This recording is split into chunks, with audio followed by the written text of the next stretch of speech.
Greetings, this is Dr. Carlson, and this is the second in our series of videos on display advertising. Today we're going to talk about personas and targeting audiences. Our learning objectives are to help you understand the differences between targeting audiences and using personas to segment your target market. We'll also talk about how to use Google audience segments in display ad campaigns and how to apply personas to audience segments in Mimic Pro simulation that you're encountered with in this module. We've had this discussion before, but let's review it again. What is a persona? You'll hear the term marketing persona and you'll hear the term buyer persona. They're interchangeable terms, but they're talking about how do we focus on that individual that we want to be able to sell to. What kinds of tasks are they trying to complete? What questions do they need answered? This kind of, often this drives search.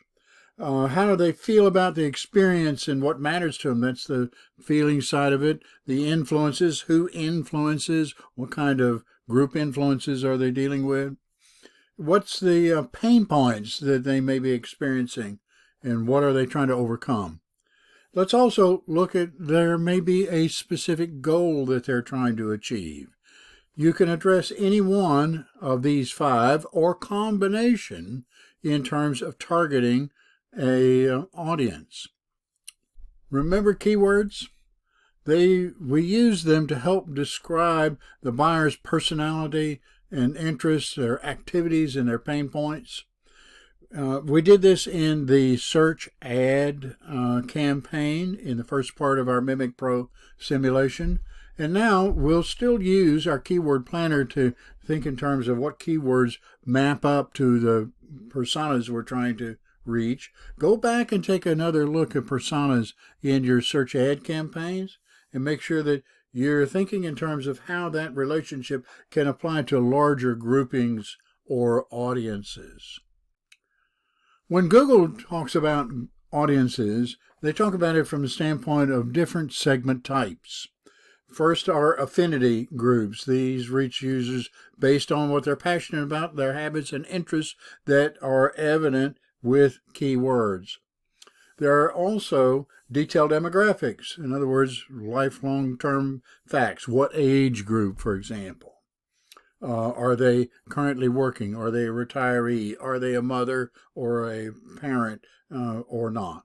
These are kinds of things that are long-term life facts.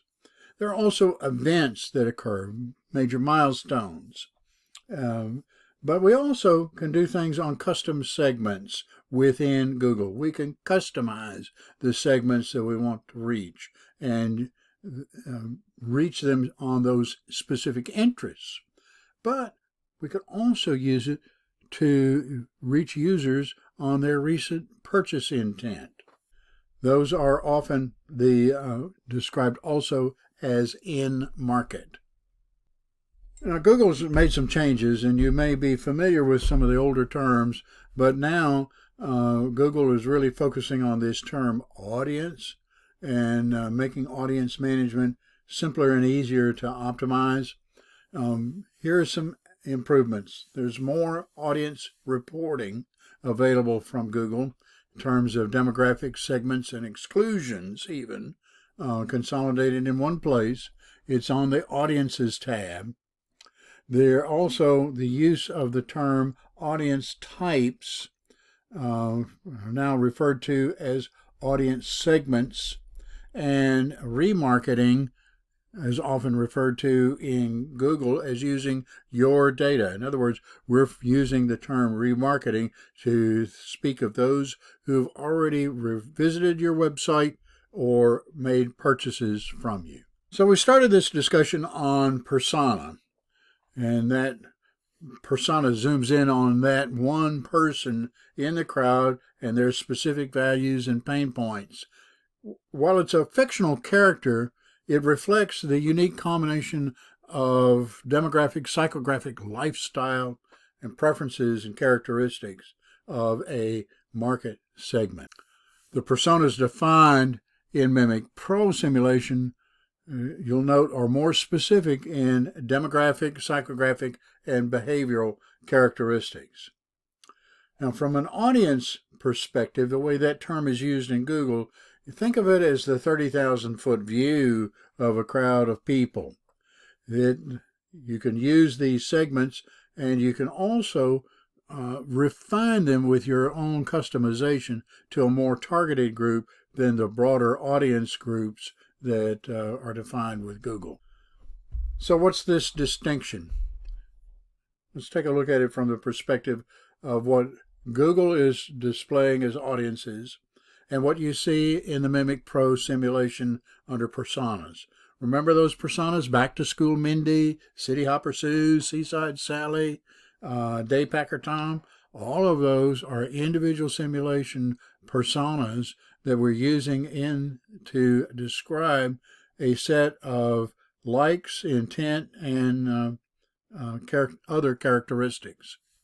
We've used keywords to be able to link to those individuals. We'll use that same kind of information from an affinity standpoint to understand behavioral, attitudinal kinds of things about the Google audiences, and we can actually build custom segments that are keyword based. All right, so in our search ad campaigns, we had to build campaigns and ad groups.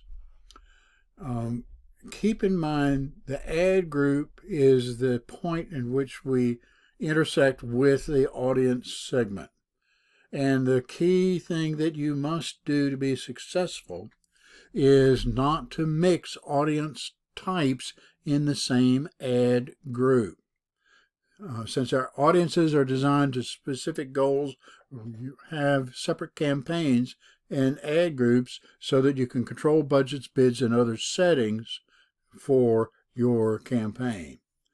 Don't layer your targeting. Adding demographics on top of audience targeting will make your campaign only reach the subset of the audience of that demographic group.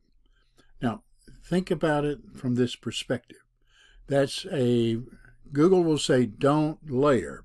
Yet, if you have a very broad audience that you're targeting, and you want a true subset, that's where you can add those demographics, topics, and other keywords to even filter out more. So you can really manage the scale of your audience reach and control it from a budget perspective.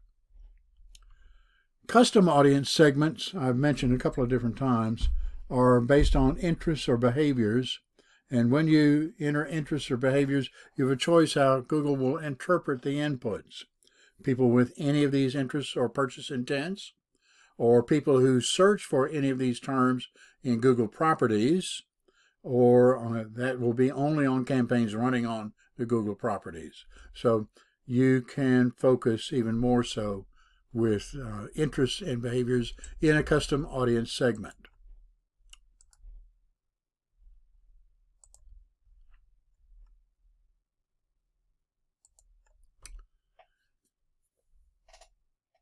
From a remarketing perspective, think about it as how we approach them, whether they're on a desktop or a mobile app. In a mobile app, there are two main use cases for mobile app remarketing. It's driving conversions or app re-engagement. To drive conversions, your remarketing list should include product viewers and cart abandonments. App re-engagement, you should focus on lapsed or inactive users. On a YouTube channel, create video remarketing lists based off your viewers and specific actions they've taken with your channel. As a recap for this lesson, we've addressed the question of the differences between audiences and segmenting using personas, and the fact that they are compatible functions. We also used audience segments in Google display ad campaigns. We dove a little bit deeper on what they are and how they're used. And we also talked about how to apply personas to audience segments in our Mimic Pro simulation for display ads.